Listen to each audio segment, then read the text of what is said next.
দেহের মধ্যে চলে আসবে, তখন দেহের সাথে তার একটা কানেকশন তৈরি হবে। তবে এখন যেরকম রূহ এবং জিসম একসাথে আছে, কবরের মধ্যে একসাথে থাকবে না।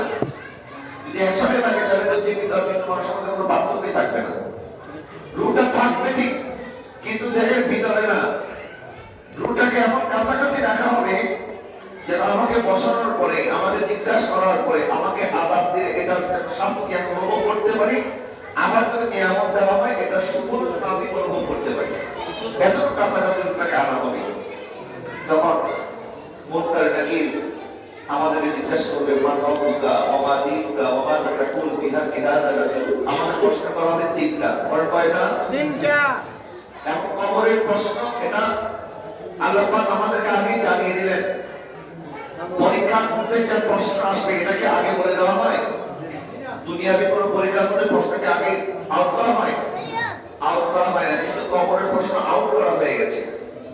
কবরের প্রশ্ন আমরা সবাই জানি, কিন্তু আমরা এখন অন্যান্য পরীক্ষার মধ্যে যেরকম যারা প্রশ্নের উত্তর যাওয়ার পরে পরীক্ষা হলে যেভাবে লিখতে পারবো, কবরে যাওয়ার পরে এখন আপনি যতই মুখস্থ করেন, আপনার তো আরবি ভাষা জানা নাই।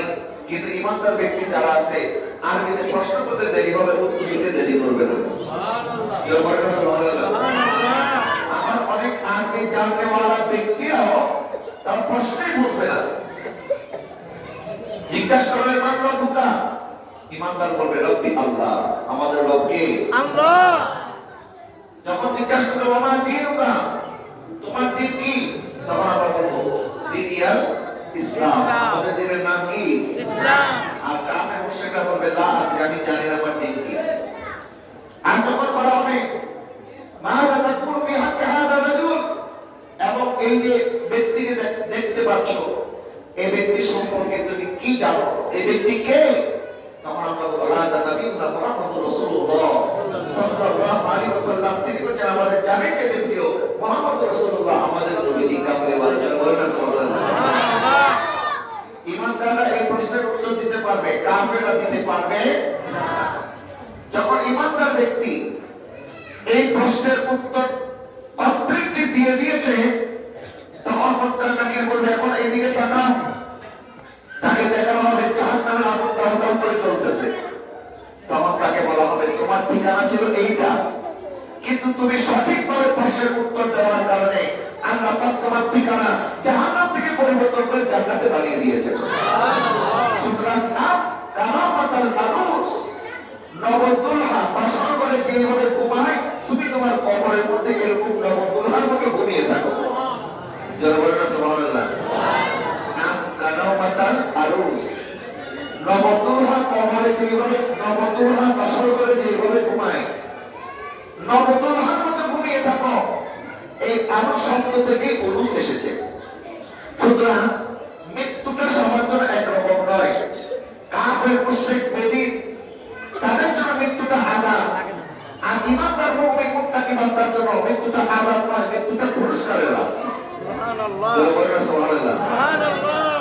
হযরত মুসা আলাইহিস সালামের কাছে যখন মালাকুল মউত আসছে, আসার পরে মুসা আলাইহিস সালাম এমন একটা থাপ্পড় মারছে, একেবারে তার চোখ হাতের মধ্যে চলে আসছে। মুসা আলাইহিস সালাম হয়তো আল্লাহর কালিম, কথা বলতে পারতেন আল্লাহর সাথে, আর অনেক জজ্বা ছিল। তখন এই হাতের মধ্যে এই চোখ নিয়ে আল্লাহর দরবারে মালাকুল মউত হাজির হয়ে বলতেছে, আল্লাহ তুমি কার কাছে পাঠাইছো? কিন্তু মরতে চায় না, উনি কি মারা যেতে চায় না। আমার এমন থাপ্পড় মারছে, আমার চোখ বের হয়ে গেছে।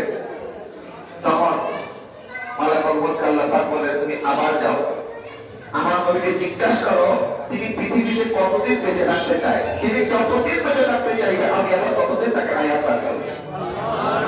যারা বলেন না সুবহানাল্লাহ। মালাকুল মউত আবার আসছে, বলে, ইয়া নবী আল্লাহ, প্রথমে বুঝতে পারি নাই, আপনাকে জিজ্ঞাসা না করে আপনার জান কবজ করতে চেয়েছিলাম, এখন আল্লাহ আমাকে আদব শিখিয়ে দিয়েছেন। আপনার কাছ থেকে অনুমতি নিতে বলেছেন। আপনি যতদিন দুনিয়াতে থাকতে চান ততদিন আপনি থাকতে পারেন। আল্লাহ পাকের অনুমতি হয়ে গেছে। এখন হযরত মুসা আলাইহিস সালাম বলেন, আমি কতদিন চাইলে থাকতে পারবো? বলে, তোর 500 বছর, 1000 বছর, 10,000 বছর, যতদিন চান। তারপরে তারপর তো আপনার রূপ অবস করতে হবে, তারপর তো আপনাকে ইন্তেকাল করতেই হবে। তাহলে 1000 বছর 5000 বছর যদি আমার ইন্তেকাল করতে হয়, তাহলে দেরি কেন? আমাকে এখন আমার রবের কাছে নিয়ে যাও। সুবহানাল্লাহ, বলেন না সুবহানাল্লাহ। সুবহানাল্লাহ। হযরত ইব্রাহিম আলাইহিস সালামের কাছে যখন মালাকুল মউত এসেছে, মালাকুল মউত বলতেছে, হুজুর এখন আপনার মৃত্যু, আপনাকে এখন ইন্তেকাল করতে হবে, মৃত্যুবরণ করতে হবে। তখন মালাকুল মউতকে হযরত ইব্রাহিম আলাইহিস সালাম বলতেছে, মালাকুল মউত, কোন বন্ধু কি বন্ধুর মৃত্যু কামনা করতে পারে? আমি তো আমার খলিল, আল্লাহ আল্লাহ হই, আল্লাহ আমার খলিল হই, আমার বন্ধু হই, আল্লাহ কেমন মৃত্যু কামনা করে? তখন মালাকুল মউত আবার গেলেন আল্লাহর কাছে। তখন আল্লাহ সুবহানাহু ওয়া তাআলা বললেন, আমার খলিলকে জিজ্ঞাসা করো, বন্ধু যখন দাওয়াত দেয়, বন্ধু কি তখন দাওয়াত ফিরিয়ে দিতে পারে? আমি তো আমার খলিলকে আমার কাছে দাওয়াত দিয়েছি, আমার খলিলকে আমার সাথে সাক্ষাৎ করতে চায় না। তখন মালাকুল মউত আমার আসে আর বলে, হে ইব্রাহিম খলিলুল্লাহ, আল্লাহ পাক বলেছেন, বন্ধু তো বন্ধুর দাওয়াতে সাড়া না দিয়ে পারে না, আপনার বন্ধু যখন দাওয়াত দিছে, এখন তো আপনি কি করবেন বলেন? তখন হযরত ইব্রাহিম আলাইহিস সালাম বললেন, দেরি করো না, আমাকে তাড়াতাড়ি আমার বন্ধুর কাছে নিয়ে যাও। সুবহানাল্লাহ। আচ্ছা যদি বলেন না সুবহানাল্লাহ। সুবহানাল্লাহ। আমাদের নবীর কাছে মালাকুল মউত এসেছে, কিন্তু মালাকুল মউত বলতেছে, হুজুর আপনি নবীর পূর্বে আমি আদম থেকে শুরু করে যত নবী রাসূলের রূপ অবশ করেছি, যাদের কাছে সাক্ষাৎ করতে গিয়েছি, আমি কোনোদিন কাউকে সালাম দিই নাই, একমাত্র আপনি নবীকে আমি সবার আগে সালাম দিয়েছি। আসসালাতু আসসালামু আলাইকা ইয়া রাসূলুল্লাহ, আসসালাতু আসসালামু আলাইকা ইয়া হাবিবাল্লাহ। জল বলেন না সুবহানাল্লাহ। মালাকুল মউত কোনোদিন কাউকে সালাম দেয় না, এই প্রথম আমার নবীকে মালাকুল মউত সালাম দিয়ে অনুমতিতে প্রবেশ করলেন। ইব্রাহিম আলাইহিস সালাম উনি বলেছিলেন, আমি আল্লাহর দরবারে যাব, আল্লাহ কেমনে আমার মৃত্যু কামনা করে। এরপরে মালাকুল মউত সাথে কি কথা হয়েছে আপনাদেরকে বললাম। মুসা আলাইহিস সালাম কথাবার্তা বলেছেন, কিন্তু আমার নবী যেটা বলেছেন অন্য কোন নবী এই কথা বলেন নাই। সুবহানাল্লাহ বলেন না। আমার নবী কি বলেছেন? আমার নবী সাল্লাল্লাহু আলাইহি ওয়াসাল্লাম বলতেছেন, মালাকুল মউত, আমি যদি দুনিয়া থেকে পলায়ন করি, এখন আমার উম্মত আমার কাছে আসলে আমি তাদের পক্ষ থেকে আল্লাহর দরবারে রওনা জারি করি। আমার উম্মতের কোনো মুসিবত হলে আমি আল্লাহর দরবারে দোয়া করে আমার উম্মতের মুসিবত কাটিয়ে দেই। আমি যদি দুনিয়া থেকে চলে যাই, আমার উম্মত কার কাছে আসবে? সুবহানাল্লাহ। দেখেন নবী তখন নবী চিন্তা করেন না, উম্মতের চিন্তা করতেছে। মানে কার চিন্তা করতেছে? উম্মতের।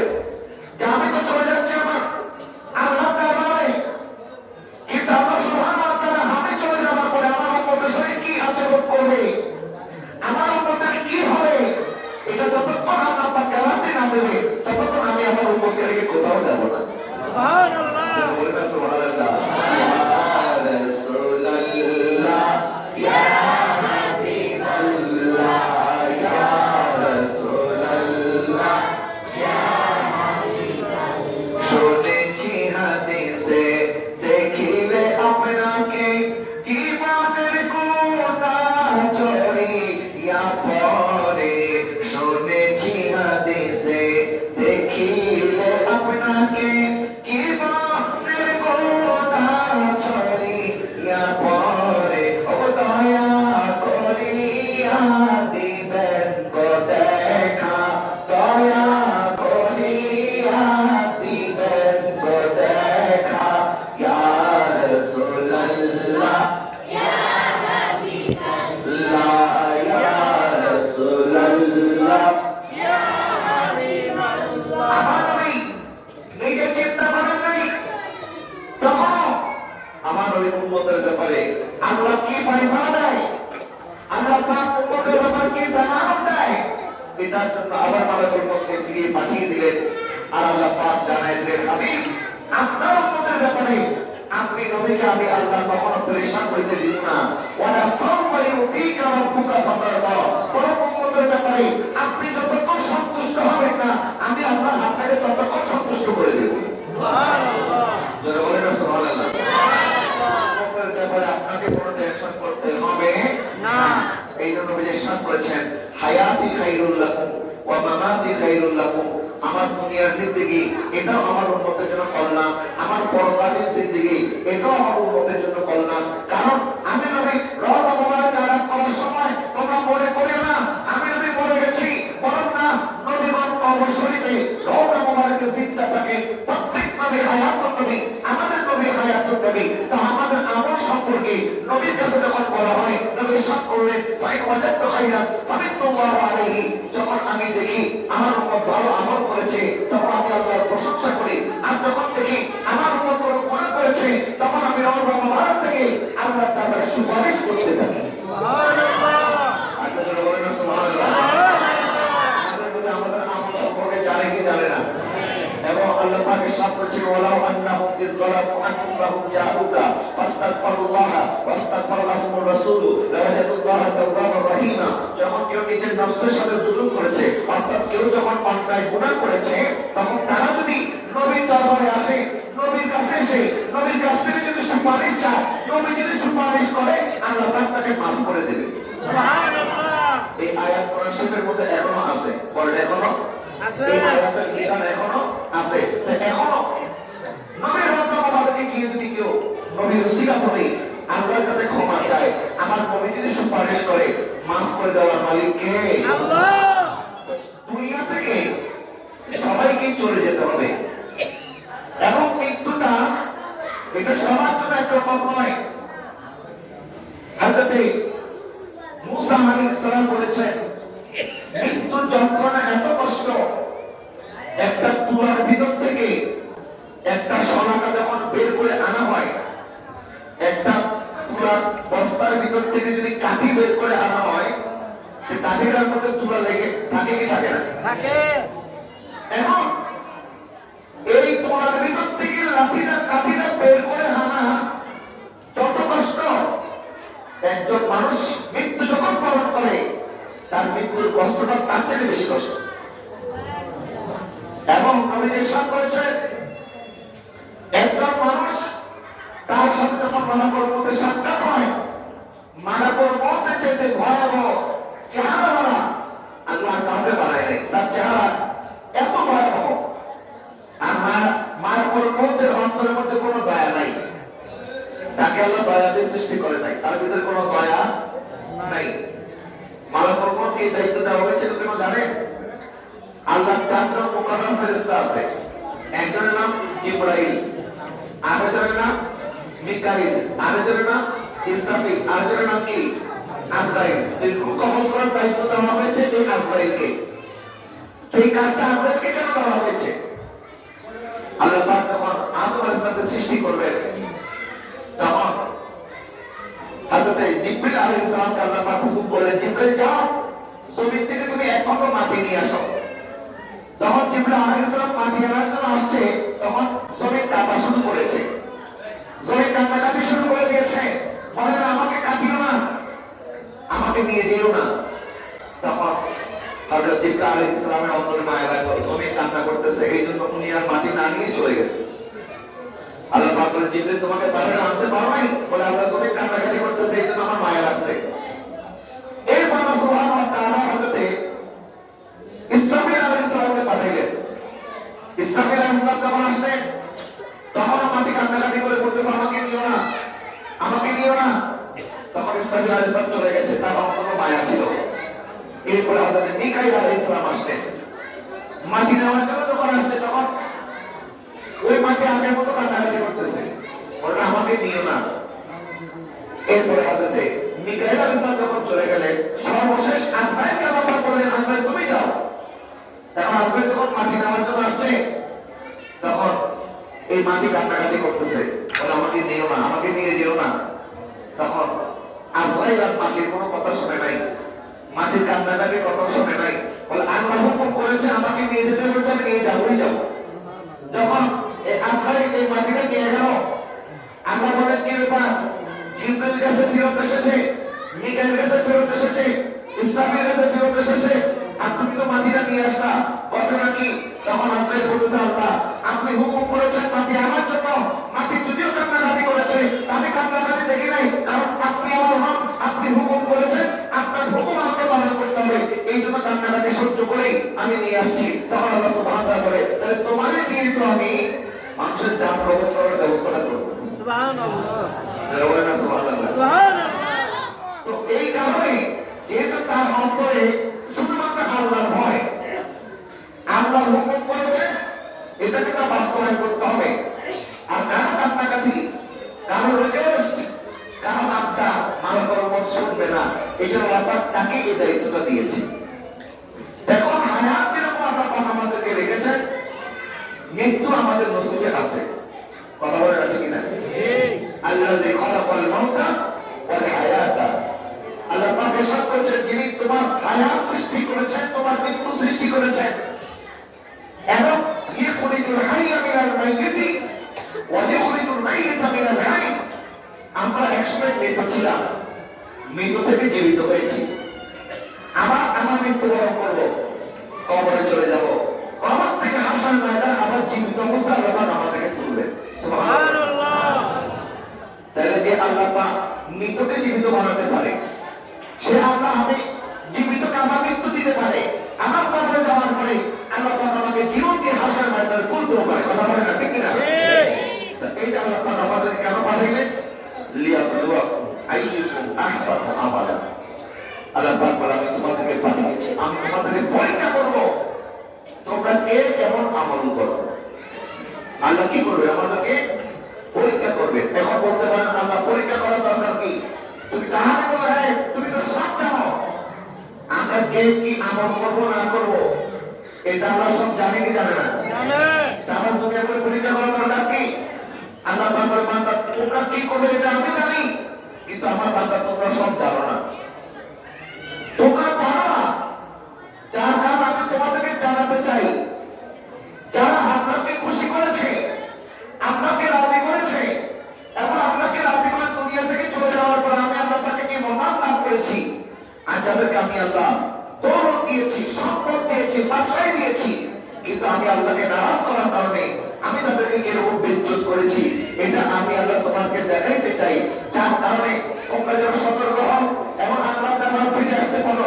আল্লাহ সুবহানাহু ওয়া তাআলা চাইলে আদম থেকে শুরু করে কিয়ামত পর্যন্ত যত মানুষ দুনিয়াতে আসবে তাদেরকে দুনিয়াতে একসাথে পাঠিয়ে দিতে পারতেন, আবার একসাথে আমাদেরকে মৃত্যু দিতে পারতেন, কিন্তু আল্লাহ একসাথে পাঠায় নাই, একসাথে মৃত্যু দেয় নাই। এই যে করোনার মধ্যে প্রায় 60 লক্ষ মানুষ মারা গেছে, 60 লক্ষ মানুষ যেখানে মারা গেছে, তা আমরা তো মরি নাই, তা আমাদেরকে বাঁচিয়ে রাখছেন কেন?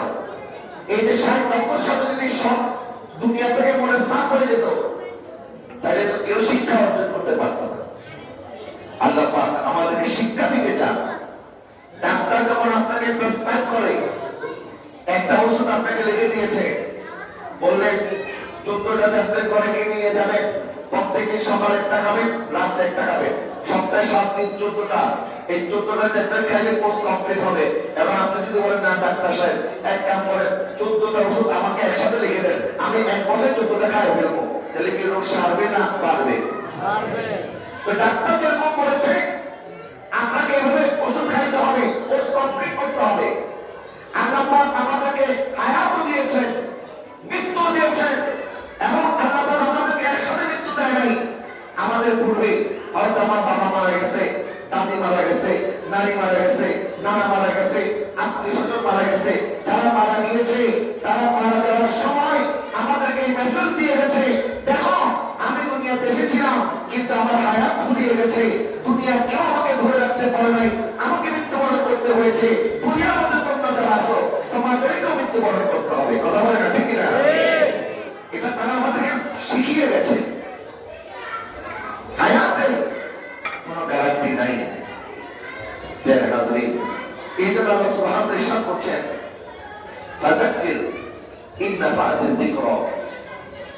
আপনি তাদেরকে আমার নিয়ামত স্মরণ করিয়ে দেন, আমি আল্লাহর জিকির তাদের সামনে করেন, আর যারা নেককার, যারা বুজুর্গ, সায়াযাক্কারু মান ইয়াখশা, যাদের অন্তরে আল্লাহর ভয় আছে, এই জিকির আল্লাহ পাকের নামের এই তাসির, আজকের মাহফিলের তাসির তাদের অন্তরের মধ্যে পৌঁছে যাবে। সুবহানাল্লাহ বলেন।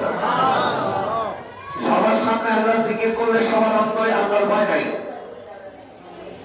আল্লাহর জিকির করলে যে এই ব্যক্তি আল্লাহওয়ালা হয়ে যাবে এমনটা নয়। আল্লাহ পাক বলতেছেন সাইয়াযাক্কারু মান ইয়াখশা ওয়া ইয়াতাযাক্কারু রাসূলুল্লাহি ইয়াসমা'না ওয়াল কুবরা। আর যাদের সামনে আল্লাহ স্মরণ করলেও যাদের অন্তরে আল্লাহর ভয় আসে না, তাদের জন্য রয়েছে জাহান্নামের বড় আযাব, বড় আগুন। নাউযুবিল্লাহ বলেন না। আমাদের চোখের সামনে মানুষ মারা যায়, আমাদের চোখের সামনে মানুষ অসুস্থ হয়ে বিছানায় পড়ে আছে, আমাদের চোখের সামনে ধরে মানুষ গরিব হয়ে গেছে, তারপরেও কি আমরা আল্লাহর ক্ষমতা, আমরা মানুষ সম্পর্কে এখন আমরা দেখাবো?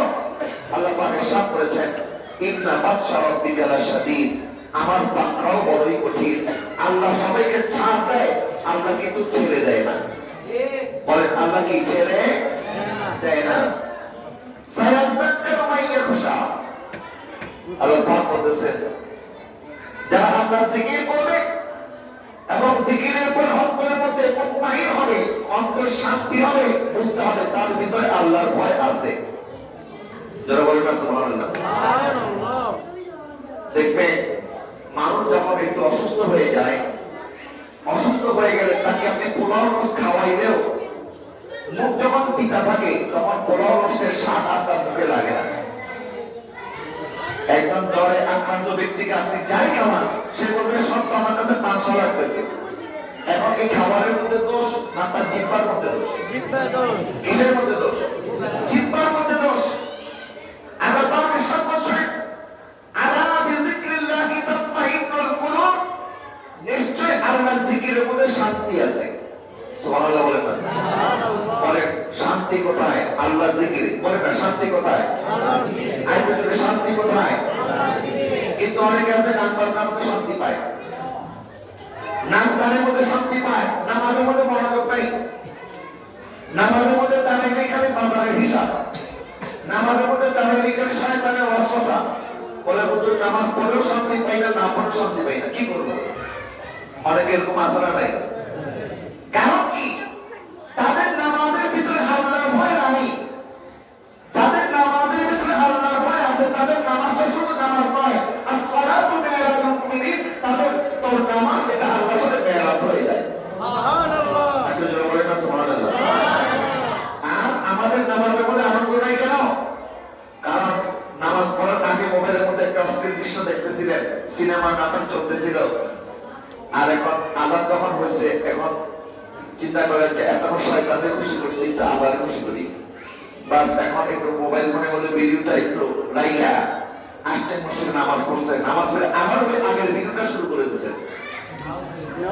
আসলে না এরকম বলে মানে কিছুক্ষণ আল্লাহকে খুশি করলাম আর কিছুক্ষণ শয়তানকে খুশি করলাম, যেন কেউ নারাজ না হয়।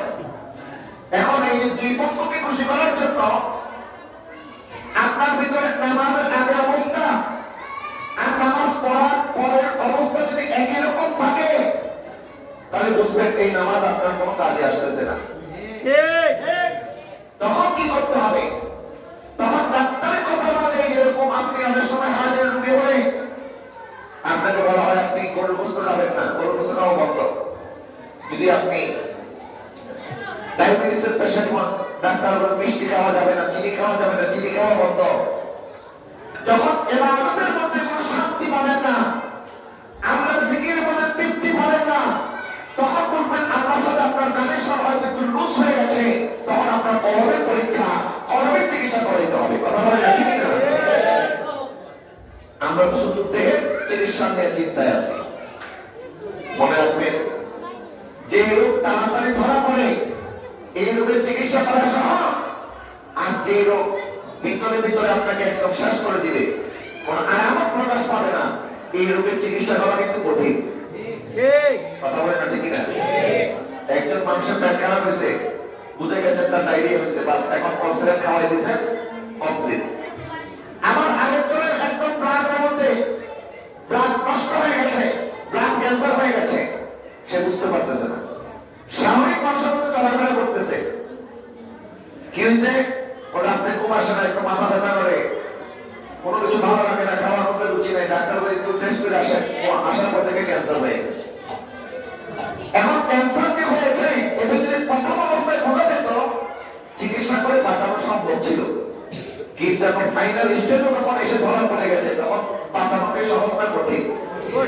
বোঝা গেল যে রোগের আলামত প্রকাশ পায় এই রোগের চিকিৎসাও সহজ, আর যে রোগের আলামত প্রকাশ পায় না এই রোগের চিকিৎসা করা কি কঠিন।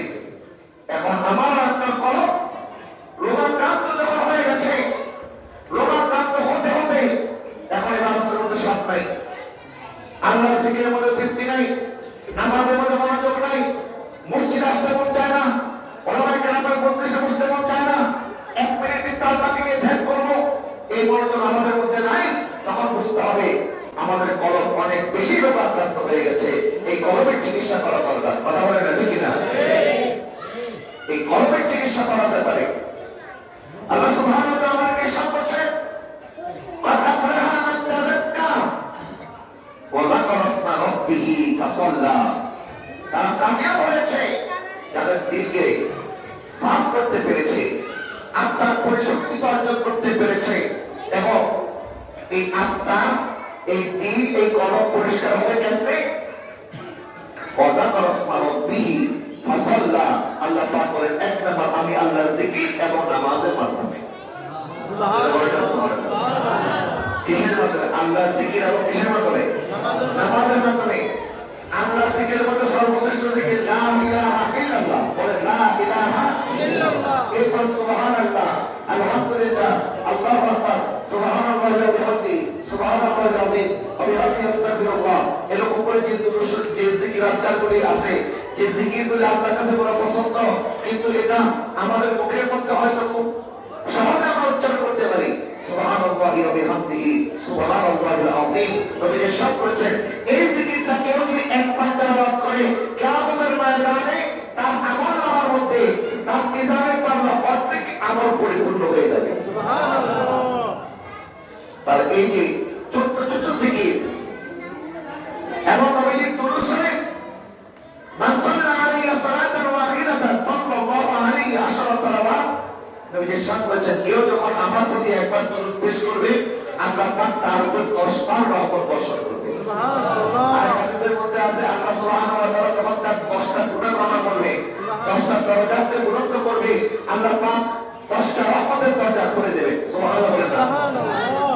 আমরা সারাদিন শুধুমাত্র mobile phone, video game, YouTube, Facebook, TikTok বিভিন্ন মাধ্যমে আমরা এমন ব্যস্ত, আল্লাহর জিকির করার কোনো সময় আমাদের নাই।